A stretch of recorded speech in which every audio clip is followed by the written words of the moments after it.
La nuit obscure de l'âme de saint Jean de la Croix, livre second, chapitre 22, explication du troisième vers du second cantique. Ô l'heureuse fortune!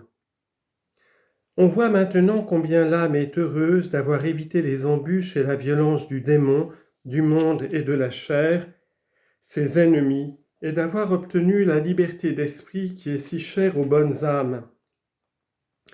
Elle est montée des choses les plus basses aux plus hautes, elle est devenue de terrestre toute céleste et d'humaine toute divine. Elle ne conserve plus que dans le ciel, comme font ceux qui sont parvenus enfin à l'état de perfection et d'immortalité. On peut dire encore que le sort de cette âme a été extrêmement fortuné, non seulement à cause des biens que nous venons de remarquer, mais aussi parce qu'elle trouve une retraite qui l'affranchit de tous les efforts de ses adversaires, comme elle le dit dans le vers qui suit. Chapitre 23.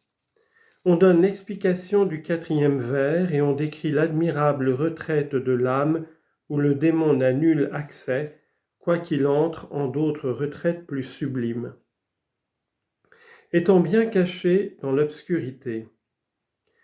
Lorsque l'âme dit qu'elle était très bien cachée, quand elle est sortie dans l'obscurité de la nuit, elle ne veut que nous faire comprendre la sûreté avec laquelle elle a marché dans la voie de l'union d'amour avec Dieu, tandis que la contemplation obscure l'a conduite. Ces paroles, dans l'obscurité et bien cachée, ne signifient donc autre chose, sinon que l'âme a fait sa course sans avoir été découverte par le démon et sans être tombée dans ses pièges.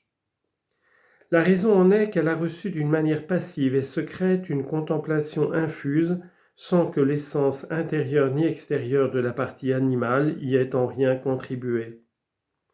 De là vient qu'elle s'est garantie tant des obstacles que la faiblesse de ses puissances lui pouvait apporter, que des impressions de l'esprit malin qui ne peut connaître ce qui se passe dans la volonté que par des opérations de ses puissances.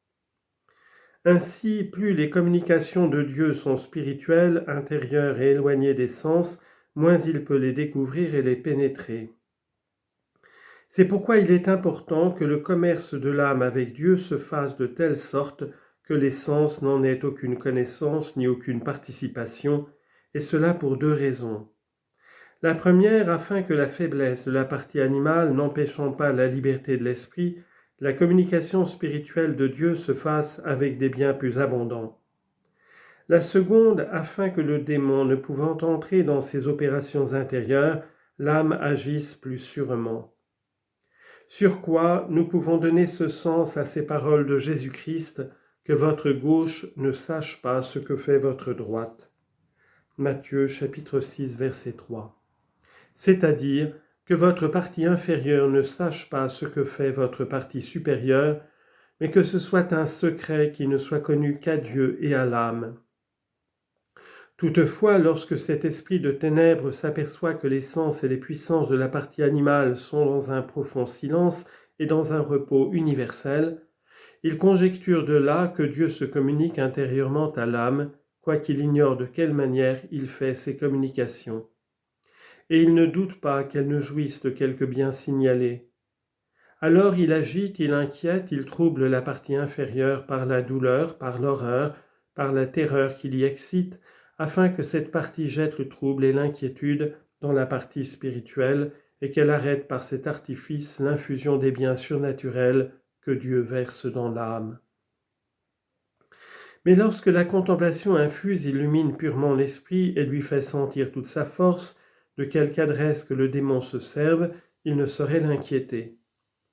Au contraire, l'âme reçoit alors un nouvel amour et une paix plus assurée. Car aussitôt qu'elle reconnaît la présence et l'action de cet ennemi, quoiqu'elle ne voie pas bien comment il agit, elle se retire dans le plus secret de son fond intérieur, elle y entre, elle s'y cache, elle s'y tient comme dans un asile où le démon ne la voit pas et où elle goûte une joie et une paix que ce perturbateur ne peut plus ravir, quoiqu'il le désire ardemment. C'est en ce sens-là que toute la crainte dont ce méchant esprit voulait la frapper s'arrête au dehors et ne fait aucune impression au dedans. C'est là qu'elle expérimente la vérité de cette parole. 60 gardes généreux et intrépides sont autour du lit de Salomon pour le rassurer contre les frayeurs de la nuit. Cantique des Cantiques, chapitre 3, versets 7 à 8. L'âme est ainsi forte et tranquille, quoique les douleurs pénètrent le corps jusqu'aux moelle. Quelquefois, lorsque ces communications divines rejaillissent sur les sens, le démon peut troubler plus facilement l'esprit et le remplir de terreur par le moyen de cette partie matérielle. Il cause à l'âme de plus grandes afflictions qu'elle ne peut comprendre ni dire. Car comme cette guerre se fait entre deux esprits, l'horreur que l'esprit malin imprime à l'âme lorsqu'il peut l'inquiéter est insupportable. L'épouse sacrée explique cette peine en parlant de sa récollection intérieure. « Je suis entrée en mon jardin, dit-elle, pour voir les fruits des vallées et pour remarquer si les vignes étaient en fleurs, mais je n'ai pu rien connaître. Car mon âme s'est troublée à la vue des chariots d'Aminadab. » Cantique des Cantiques, chapitre 6, versets 10 et 11. D'autres fois, ce mauvais génie l'inquiète lorsque Dieu lui fait quelques dons insignes par le ministère de son bon ange, la majesté divine permettant que cet adversaire en ait connaissance. Or il obtient cette permission avec quelque apparence de justice afin qu'il ne puisse pas dire, comme il dit en parlant de Job, que Dieu lui refuse le pouvoir de combattre l'âme, comme il combattit ce saint homme, et que ce n'est pas merveille qu'elle serve bien son Créateur, tandis qu'elle ne souffre aucune opposition. C'est pourquoi il est à propos que Dieu ouvre cette carrière à ces deux combattants, au bon ange et au mauvais ange, afin que la victoire soit plus illustre et que l'âme qui aura été fidèle et victorieuse de la tentation mérite une plus grande récompense. Et c'est la véritable cause pour laquelle Dieu laisse la liberté aux démons de tenter violemment l'âme dans le comble de ses faveurs. Ainsi, lorsque le bon ange, pour l'exciter au bien, lui forme des images qu'elle voit par la lumière de l'entendement, le mauvais ange lui présente des figures fausses et trompeuses pour la séduire et pour l'engager dans le mal. Les magiciens de Pharaon qui contrefaisaient les véritables prodiges de Moïse nous en fournissent une preuve évidente. Exode chapitre 7, versets 11 et 12. L'esprit malin ne fait pas seulement des visions corporelles, il imite encore les communications spirituelles qui se font par le ministère des bons anges, lorsqu'il peut connaître ces grâces. Il ne saurait néanmoins les représenter d'une manière tout à fait spirituelle. Il y mêle toujours quelque espèce et quelque image matérielle. Si bien que quand l'âme reçoit ces saintes visites de Dieu, cet ennemi lui imprime le trouble et la crainte pour arrêter le cours de ses dons extraordinaires.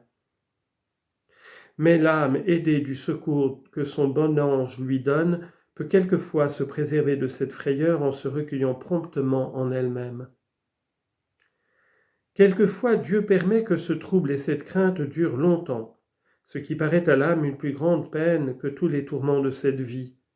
Le seul souvenir même suffit pour l'affliger extrêmement. Toutes ces choses arrivent de telle façon que l'âme n'y fait rien de sa part et qu'elle ne peut ni les admettre ni les rejeter. Elle en souffre seulement l'impression. Mais il faut savoir que quand Dieu permet aux démons de tourmenter ainsi l'âme, il a dessein de la purifier et de la disposer par ces rudes épreuves à quelque faveur considérable.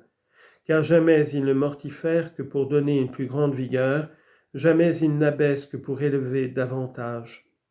Aussi l'âme se trouve ensuite dans une contemplation si spirituelle et si sublime qu'il est impossible de l'expliquer. Ce que nous avons dit jusqu'ici se doit entendre des dons que Dieu fait à l'âme par le ministère du bon ange. De là vient qu'elle n'est alors ni si assurée ni si bien cachée que son ennemi n'en connaisse quelque chose. Mais quand Dieu la comble immédiatement par lui-même de ses grâces spirituelles, elle se dérobe entièrement à la vue de son adversaire, parce que Dieu, qui est son souverain Seigneur, demeure en elle, et ni les bons ni les mauvais anges ne peuvent y avoir entré, ni découvrir les communications intimes et secrètes qui se font entre Dieu et l'âme. Elles sont toutes divines, elles sont infiniment élevées, elles sont en quelque sorte les sacrés attouchements des deux extrémités qui se trouvent entre Dieu et l'âme dans leur union. Et c'est là que l'âme reçoit plus de biens spirituels qu'en tous les autres degrés de contemplation. C'est aussi ce que l'épouse demandait quand elle priait l'époux divin de lui donner un saint baiser de sa bouche. Cantique des Cantiques, chapitre 1, verset 1. En effet, comme cette union est la plus étroite qu'on puisse avoir en cette vie avec Dieu, et que l'âme désire d'y parvenir malgré les souffrances les plus dures, elle la souhaite plus ardemment et l'estime beaucoup plus que tous ses autres bienfaits. Aussi l'épouse, de quelque grâce que l'époux l'eût favorisée, ne s'en contentait pas, mais elle aspirait toujours à cette dernière marque de l'amour divin. « Ah, s'écriait-elle, qui me donnera le moyen, mon frère, de vous rencontrer dehors et de vous donner un baiser afin que personne ne me méprise ?» Cantique des Cantiques, chapitre 8, verset 1. C'est-à-dire de vous laisser de la bouche de mon âme, c'est-à-dire de vous baiser de la bouche de mon âme, afin que nulle créature n'ait la présomption de m'attaquer et de me combattre. Elle déclare par ces paroles qu'elle désire la communication que Dieu fait par lui-même, après avoir exclu de ce commerce toutes les créatures. Ce qui s'accomplit lorsque l'âme jouit de ses biens divins avec liberté d'esprit, avec douceur, avec paix, sans souffrir aucun empêchement de la part des sens ou du démon. Mais personne ne peut posséder ces biens immenses que par l'intime purgation de l'âme, par un parfait dépouillement et par une entière séparation d'avec toutes les créatures, en sorte qu'on soit comme renfermé dans une prison cachée et inconnue à tout le monde. C'est dans cette obscurité que l'âme est établie et confirmée dans son union avec Dieu, comme elle le dit en ce vers, étant bien cachée dans l'obscurité.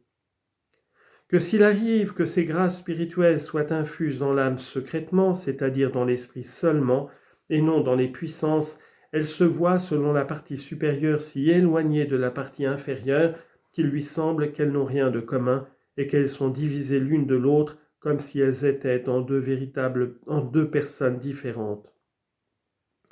En effet, cela est en quelque façon véritable, car l'âme n'a nulle communication avec la partie animale, selon l'opération qu'elle produit alors et qui est spirituelle, tellement qu'elle devient ainsi toute spirituelle, et que dans cette contemplation intuitive, ses passions et ses appétits les plus spirituels sont étouffés dans un degré très éminent. C'est pourquoi, parlant de sa partie supérieure, elle joint ce dernier vers au premier.